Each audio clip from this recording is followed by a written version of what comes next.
మీకు ఈ వీడియో గనుక నచ్చినట్లయితే వీడియోని లైక్ చేయండి. మను తండ్రి ఎవరు అని అందరూ అడిగే ప్రశ్నలకు భయపడి కాలేజీకి రావడం మానేస్తుంది అనుపమ.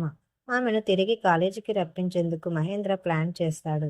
పేరెంట్స్ స్టూడెంట్ మీటింగ్కు అనుపమను రమ్మని మహేంద్ర వసుధార ఆహ్వానిస్తారు. కానీ ఆ మీటింగ్కు మను వస్తున్నాడని తెలిసి తాను రానని అంటుంది అనుపమ. ఎవరో వస్తున్నారని మీరు రాకుండా ఉండడం కరెక్ట్ కాదని, మిషన్ ఎడ్యుకేషన్ ఇన్ఛార్జ్ హోదాలో మీరు తప్పకుండా మీటింగ్‌కు రావాల్సిందేనని అనుపమను ఇరికిస్తుంది వసుధార. దాంతో ఏం సమాధానం చెప్పాలో తెలియక అనుపమ సైలెంట్‌గా ఉండిపోతుంది. మౌనం అర్ధాంగీకారం కాబట్టి అనుపమ మీటింగ్‌కు రావడం ఖాయమని మహేంద్ర అంటాడు. అందరం కలిసే మీటింగ్‌కు వెళ్దామని మనుతో అంటాడు మహేంద్ర. సరేనని అనుపమను చూస్తూ మను బదులిస్తాడు. దేవయాని ఆనందంగా కనిపిస్తుంది. ఇప్పుడు మనం సరైన దారిలో వెళ్తున్నామని శైలేంద్రతో చెబుతూ సంతోషపడుతుంది. ఆమె ఆనందంలో అర్థం లేదని, ఏం జరగకుండా ఎందుకు సంబరపడుతున్నావని దేవయానిని అడుగుతాడు శైలేంద్ర. ఎండీ సీట్ కోసం అడ్డుగా ఉన్న వాళ్ళందరినీ పైలోకానికి పంపించా. అయినా ఎండీ సీటు తన సొంతం కాలేదని శైలేంద్ర ఆవేదనకు లోనవుతాడు.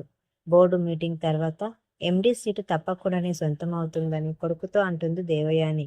మను అడ్డు లేకపోతేనే ఎండీ సీట్ తనకు దక్కుతుందని, వసుధారను ఒక్క మాట కూడా పడనీయకుండా తండ్రి అడ్డుపడుతున్నాడని ఫణీంద్రపై సీరియస్ అవుతాడు శైలేంద్ర. ప్రశాంతంగా తండ్రి తనను ఒక్క పని చేయనీయడం లేదని, అసలు శత్రువు తనకు తండ్రేనని ఆవేశపడతాడు శైలేంద్ర. ఫణీంద్రకు తమ నిజస్వరూపం తెలిసినా భయపడేది ఏం లేదని అంటాడు. కానీ శైలేంద్ర ఆవేశాన్ని కంట్రోల్ చేస్తుంది దేవయాని. ఫణీంద్ర కన్నెర్ర చేస్తే మనం భస్మమైపోతామని, మంచి వాళ్లకు న్యాయం చేయడానికి ఫణీంద్ర ఎంత దూరమైనా వెళ్తారు. చెడ్డవాళ్ల పని పట్టడానికి ఎంత తెగకైనా తెగిస్తారు. తండ్రి విషయంలో జాగ్రత్తగా ఉండమని ఫణీంద్ర ఎన్ని మాటలన్నా పట్టించుకోవద్దని కొడుకుకు సలహా ఇస్తుంది దేవయాని. నిన్ను ఎండీ సీట్లో కూర్చోబెట్టి డీవీఎస్టీ కాలేజ్ని రాజును చేస్తానని శైలేంద్రతో అంటుంది దేవయాని. అందుకు నా దగ్గర ఒక ఆయుధం ఉందని, దాంతో మను అనుపమ కూడా వసుధారను కాలేజీని వదిలిపెట్టి దూరంగా పారిపోతారని అంటుంది. అప్పుడే ధరణి అక్కడికి ఎంట్రీ ఇస్తుంది. మీరు ప్లాన్ చేస్తున్నారంటే ఎవరికో మూడిందని సెటైర్ వేస్తుంది. ఆమె సడన్ ఎంట్రీని ఊహించలేకపోతారు శైలేంద్ర, దేవయాని. ఆమెపై ఫైర్ అవుతారు. ధరణి ఎందుకు అక్కడి నుంచి కదలకపోవడంతో మమ్మల్ని ఇరివేట్ చేయకుండా ఇక్కడి నుంచి వెళ్ళిపోమ్మని దేవయాని కోపంగా అంటుంది. మీరు చేసే పనుల వల్ల మంచి వాళ్లకు ఎప్పుడు మంచి జరుగుతుంది.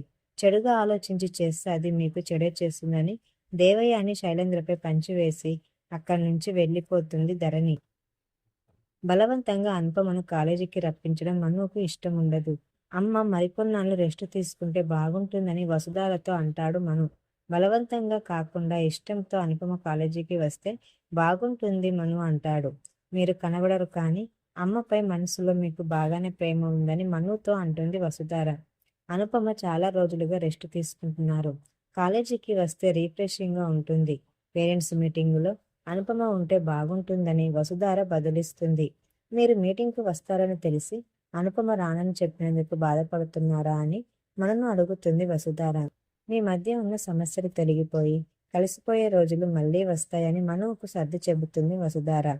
రిషిని మర్చిపోయావంటూ కాలేజీలో దేవయాని అన్న మాటలకు మీరు బాధపడ్డారా అని వసుధారను అడుగుతాడు మను. రిషి నా ప్రాణం, నాలో సగభాగం. రిషి గురించి దేవయాని అన్న మాటలతో నా మనసు విలవిలలాడిందని వసుధార ఆవేదనకు లోనవుతుంది. రిషిని వెతికి తీసుకురావడంలో మీకు నేను సాయంగా ఉంటానని మరోసారి వసుధారకు మాటిస్తాను అంటాడు మను.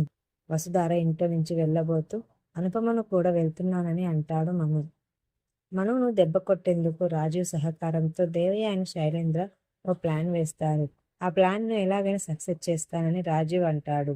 మనును కాలేజీ నుంచి పారిపోయేలా పథకం రచిస్తారు.